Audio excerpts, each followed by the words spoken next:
Our next speaker is Dr. King Jordan, professor in the School of Biological Sciences and director of Bioinformatics Graduate Program at Georgia Institute of Technology. Dr. Jordan. Okay, good afternoon, everyone. I'd like to thank the Academy. Oh, sorry, I always wanted to say that. I'd like to thank the National Academies for giving me this opportunity to share my perspective on the use of race, ethnicity, and ancestry as population descriptors in genomics research.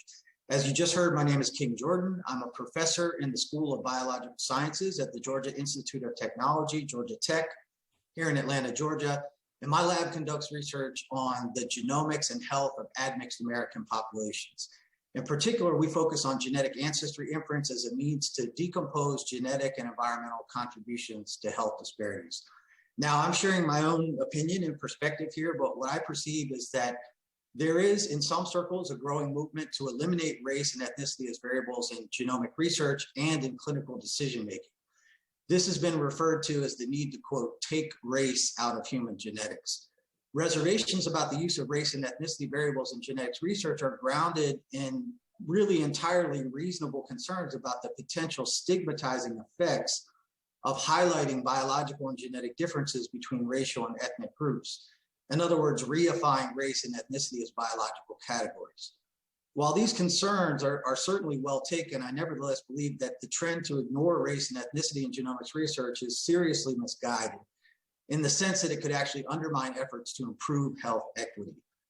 While I think most of us here are likely to agree that race and ethnicity are socially defined and thus very much imprecise proxies for genetic diversity, there still are obvious genetic differences between socially defined racial and ethnic groups.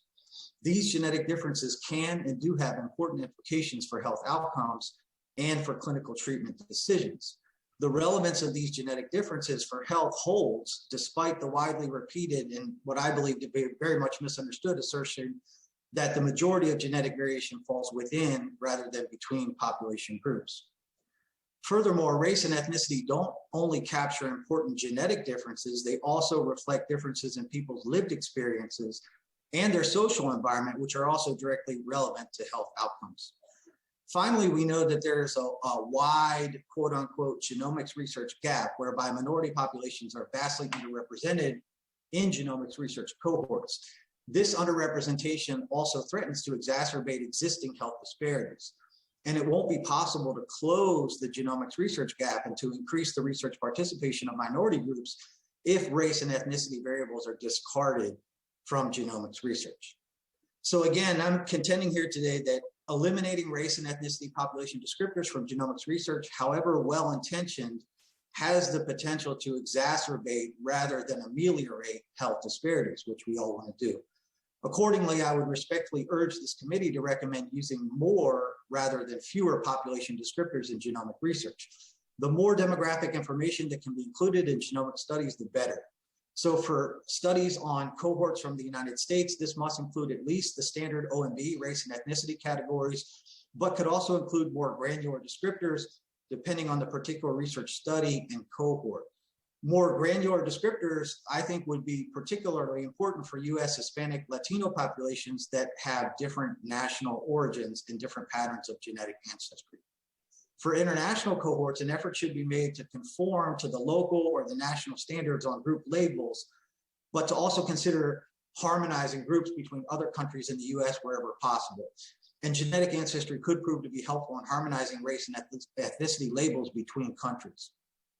Having said that, close attention should be paid to differences in racial and ethnic categories between countries, and care should be taken not to impose US categories on countries that have distinct patterns of immigration and demography. And finally, I'd like to close by discussing the intersection of genetic ancestry, race, and ethnicity in genomics research. I'm biased, but I believe that genetics ancestry has a number of advantages for genomics research, and it should be used in addition to, rather than instead of, race and ethnicity population descriptors. These two grouping systems, genetic ancestry on the one hand and race and ethnicity on the other hand, should be viewed, in my opinion, as complementary rather than mutually exclusive. Genetic ancestry is obviously a much more accurate proxy for human genetic diversity than race and ethnicity. And genetic ancestry can be defined in different ways as a categorical or a continuous variable. It can be characterized across many different levels of evolutionary relatedness. And I'd like to stress here that genetic ancestry is a characteristic of the genome and thus can be defined independently of the social dimensions of race and ethnicity. So in this sense, the use of genetic ancestry, again, together with research participants' self-identified race and ethnicity, can be used to help disentangle genetic, social, and environmental contributions to health outcomes in diverse cosmopolitan populations. So thanks again for your attention and the opportunity to speak today.